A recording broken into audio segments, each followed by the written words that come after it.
খুবই সহজে হাতে মাত্র 10 মিনিটে ঘরোয়া উপকরণ দিয়ে বাসায় সহজে বানিয়ে নিন মিনি মোগলাই পরোটা। খুবই মজাদার খেতে এটা, বা ডিমের পকেটও বলতে পারেন। খুবই সহজে আপনারা ঝটপট বাসায় বানিয়ে নিতে পারবেন অল্প উপকরণে, শুধুমাত্র ময়দা আর ডিম দিয়ে। খুবই মজাদার, খেতে অসাধারণ হয়। বিকেলের নাস্তা বা সকালের নাস্তা বাচ্চাদের ইজিলি বানিয়ে নিতে পারবেন। আসসালামু আলাইকুম everyone, welcome back to my channel. খুব সহজে তৈরি করে দেখাবো আজকে আমাদের রেসিপিটা। তো চলুন প্রথমে ডোটা তৈরি করে নিই। প্রথমে আমি নিচ্ছি ময়দা, আপনারা আটাটাও ব্যবহার করতে পারবেন। আমি 2 কাপ নিচ্ছি, আপনারা আপনাদের 1 কাপ পরিমাণ মতো দিতে পারবেন। তো দিয়ে দিচ্ছি 1 চা চামচ কালো জিরা, আর দিয়ে দিচ্ছি 1/2 চা চামচ লবণ, দিয়ে দিচ্ছি 2 টেবিল চামচ ঘি। দিয়ে ভালো করে মেখে ঘষে এটাকে মিশিয়ে নেব যাতে ক্রিস্পি বা খাস্তা হয়। তো এটাকে কিছুক্ষণ মাখা নেওয়ার পর এরকম মোট করলে দলা হবে, আবার ভেঙে দিলে ঝুরঝুরে হয়ে যাবে। তো এটাকে এবার আমি পানি, নর্মাল ট্যাপের পানি দিয়ে একটা সফট ডো তৈরি করে নেব। ডোটা একবার শক্ত হবে না, আবার একেবারে নরমও হবে না। এরকম করে এটাকে আমি 5 মিনিটের জন্য রেস্টে রেখে দিচ্ছি। তো 5 মিনিটের মধ্যে আমরা একটা মিশ্রণ তৈরি করে নেব। এই জন্য আমি একটা বাটিতে নিয়েছি 1/4 কাপ দিয়েছি পেঁয়াজ কুচি, 2 টেবিল চামচ নিয়ে দিচ্ছি গাজর কুচি। গাজর কুচিটা অপশনাল, চাইলে স্কিপ করতে পারবেন। দিয়ে দিচ্ছি 1 চা চামচ কাঁচামরিচ কুচি, দিয়ে দিচ্ছি 2 টেবিল চামচের মতো ধনেপাতা কুচি, স্বাদ মতো দিচ্ছি লবণ। তারপর দিয়ে দিচ্ছি চাট মশলা, দিয়ে দিচ্ছি 1 চা চামচ, আর ম্যাজিক মশলা দিয়ে দিচ্ছি একটা প্যাকেট। আমি বেশি কিছু এখানে উপকরণ মিশাচ্ছি না। তো এটাকে হালকা মেখে নিয়েছি। মেখে নিয়ে এবার দিয়ে দিচ্ছি 2টা নর্মাল টেম্পারেচারের ডিম। ডিম দুটোটা দিয়ে ভালো করে ফেটিয়ে নিলে আমাদের ভিতরের মিশ্রণটা রেডি। যে যেভাবে পছন্দ করেন এই মিশ্রণটা বানিয়ে নিতে পারবেন ডিমের সাথে অ্যাড করে। তো এটা এক সাইডে থাক, আমরা ডোটা এবার ভালো করে মথে নিয়ে ছোট ছোট লেচি করে নেব। যেহেতু আমরা মিনি মোগলাই, এই জন্য ছোট ছোট লেচি করে নেব।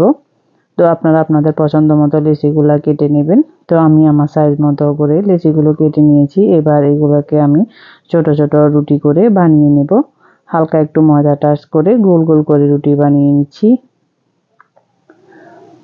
এবার ভিতরের অংশে আমি রুটিটা একদম পাতলা করে বানিয়েছি। দেখুন, আপনাদের থিকনেসটা দেখিয়ে দিচ্ছি। এটা একবারে মোটা হবে না, আবার একবারে, দেখুন এরকম পাতলা হয়েছে। তো এবার এটাকে আমি এখান থেকে 2 চা চামচ ডিমের মিশ্রণটা দিয়ে এবার ফোল্ড করে নেব। তো আপনারা যদি ডিমের মিশ্রণটা দিয়ে এটা ফোল্ড করে নিতে পারেন, তো আমি সামান্য একটু পানি টাচ করে এটাকে সিল করে দিচ্ছি। আর একটা গুরুত্বপূর্ণ টিপস হলো, এটাকে আপনারা বানিয়ে রাখতে পারবেন না, ডিমের মিশ্রণটা বেরিয়ে যাবে। বানানোর একটু আগে চুলায় তেল গরম করতে দিয়ে দিবেন, তাহলে বানানোর সাথে সাথে আপনারা তেলে দিয়ে দিবেন। তো আমি একটা চুলায় প্যান বসিয়ে তেল গরম করে দিচ্ছি, দিয়ে সাথে সাথে দিয়ে দিচ্ছি। আর উল্টো করে দিয়ে দিবেন যাতে জোড়াটা জলদি লেগে যায়, যাতে খুলে না আসে ভাজার পর। এই জন্য উল্টো করে দিবেন। আমি ক্যামেরাতে দেখিয়ে দিচ্ছি কিভাবে। তো আমি আর তেলের ফ্লেমটা আমি মিডিয়াম টু লো হিটে রেখেছি। তো এবার আমি উপর দিয়ে একটু তেল ব্রাশ দিচ্ছি যাতে উপরটাও কিছুটা শক্ত হয়ে যায়, তাহলে উল্টাতে পাল্টাতে সুবিধা হয় আর ঝটপট কালারও আসছে। তো আপনারা এটা হাই হিটে করবেন না, তাহলে ভিতরের ফুডটা কাঁচা থেকে যাবে, যেহেতু এটা কাঁচা ডিম দিয়েছি। তো এটা মিডিয়াম থেকে লোতে রাখলে ভালো হয়, তাহলে এটা ফুলবে ও আর উপরটা ক্রিসপি হবে আর ভিতরের ডিমটা কুকড হবে। তো দেখুন কিছুক্ষণের মধ্যে আমার 2টা মোগলাই হয়ে গেছে। দেখুন অনেকটা ফুলে গেছে, বাসটা পর্যন্ত ফেটে বেরিয়ে আসছে। তো আপনাদের এরকম হবে। তো আমি এই বাকিগুলো এইভাবে করে ভেজে নিচ্ছি। দেখুন লোতে করা রাখনে আস্তে আস্তে করে এটা কালারও হয়ে আসছে আর এটা অনেকটা ফুলে গেছে। তো এইভাবে আমি সবগুলো মোগলাই বানিয়েছি। তো এবার কিছুটা ঠান্ডা হয়ে আসলে আমি একটা মোগলাই কেটে দেখাবো।